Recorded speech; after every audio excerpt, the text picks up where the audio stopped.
السلام علیکم محترم سامعین کرام، امید ہے آپ لوگ خیریت سے ہوں گے۔ آج ہم دوسرا سپارہ سیقول کا خلاصہ بیان کرنے جا رہے ہیں۔ بسم اللہ الرحمن الرحیم، رب اشرح لی صدری ویسر لی امری واحلل عقدۃ من لسانی یفقہوا قولی۔ اس پارے میں 4 موضوع ہیں۔ نمبر 1 تحویل قبلہ، قبلے کا تبدیل ہونا۔ نمبر 2 آیات بر اور ابواب بر، اس کی تفصیل آگے آ رہی ہے۔ نمبر 3 قصہ تعاون۔ نمبر 4 قصہ طالوت۔ تو نمبر 1 تحویل قبلہ۔ ہجرت مدینہ کے بعد 16 یا 17 ماہ تک بیت المقدس قبلہ رہا۔ آپ صلی اللہ علیہ وسلم کی چاہت تھی کہ خانہ کعبہ تب قبلہ ہو۔ اللہ تعالیٰ نے یہ آرزو پوری کی اور قبلہ تبدیل ہو گیا۔ نمبر 2 آیت بر اور ابواب بر۔ لیس البر ان تولوا وجوہکم، یہ جو آیت ہے آیت بر کہلاتی ہے۔ اس میں تمام احکامات، عقائد، عبادات، معاملات، معاشرت اور اخلاق اجمالی طور پر مذکور ہے۔ آگے ابواب بر میں تفصیلی طور پر ہے۔ اس میں نمبر 1 صفا مروہ کی سعی، جو حج اور عمرہ میں 2 پہاڑوں کے درمیان چکر ہوتے ہیں 7، اور اسی طرح مردار بیان کیے گئے، کیا کیا چیزیں آپ نہیں کھا سکتے، خون ہے، خنزیر کا گوشت ہے، اور جو اللہ کے علاوہ کسی اور کے نام پر جانور ذبح ہوتے ہیں ان کی حرمت ہے۔ اگر آپ ذبح کر کے سارے ثواب کسی کو بھیجتے ہیں وہ الگ بات ہے، تو جس طرح ہندو وغیرہ کرتے ہیں کسی مورتی کے نام پر یا کسی کے نام پر وہ بلی دیتے ہیں یا اس کو ذبح کرتے ہیں، وہ حرام ہو جاتا ہے۔ نمبر 3 قصاص، یہ بدلہ ہوتا ہے۔ جب کوئی کسی کو قتل کرتا ہے تو اس کا بدلہ دلایا جاتا ہے، اس کو پھانسی دی جاتی ہے، یا ویسے اس کو حکومت وقت اس کو ویسے بدلہ دلواتی ہے، اس کے احکام ہیں۔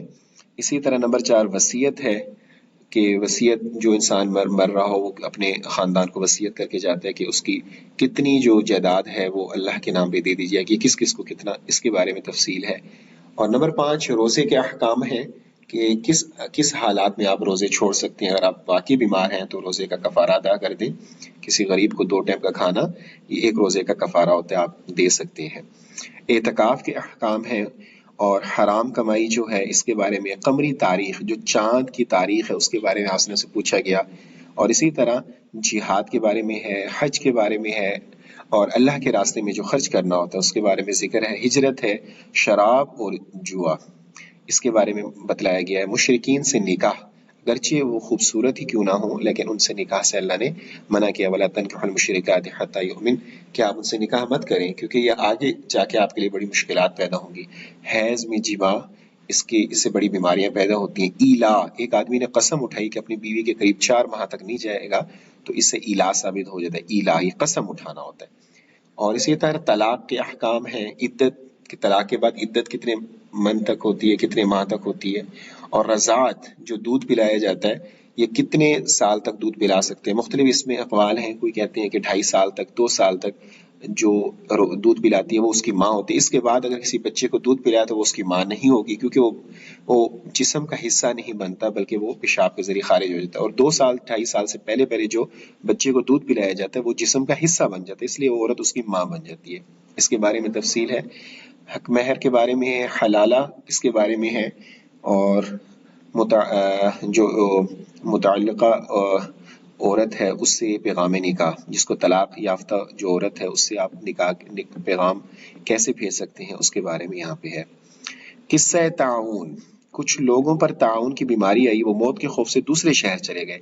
اللہ تعالیٰ نے 2 فرشتوں کو بھیج کر انہیں موت دے دی تاکہ انسانوں کو پتہ چلے کوئی موت سے بھاگ نہیں سکتا۔ کچھ عرصے بعد اللہ نے ایک نبی کے دعا مانگنے پر انہیں دوبارہ زندگی بھی دے دی۔ اس کی تفصیل ہے۔ تو جس طرح آج کل کرونا کی ایک وبا آئی ہوئی ہے تو اس کے خوف سے آپ بھاگے نہیں، یہ بھی تعاون کی شاید کوئی قسم ہو، تو اس کا علاج کریں، اللہ سے دعا کریں، استغفار کریں، اپنے گناہوں سے معافی مانگیں۔ اور آخر میں قصہ طالوت ہے۔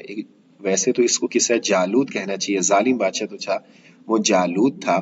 تو اس وقت اللہ کے نبی سے لوگوں نے دعا کی تو اللہ نے کہا کہ آپ ایک کسی طاقتور انسان کو اپنا بادشاہ بناؤ، تو لوگوں نے ایک طالوت نامی کسان کو اپنا بادشاہ بنایا، اور حضرت داؤد علیہ السلام کی کمانڈ کے اندر اس جالوت ظالم بادشاہ کو مروایا، اور اسی حضرت داؤد کی شادی پھر طالوت کی بیٹی سے ہوئی اور پھر بعد میں بیٹی بادشاہ نہیں بن سکتی تو حضرت داؤد علیہ السلام بادشاہ بن گئے، اس کے بعد ان کے بیٹے حضرت سلیمان علیہ السلام۔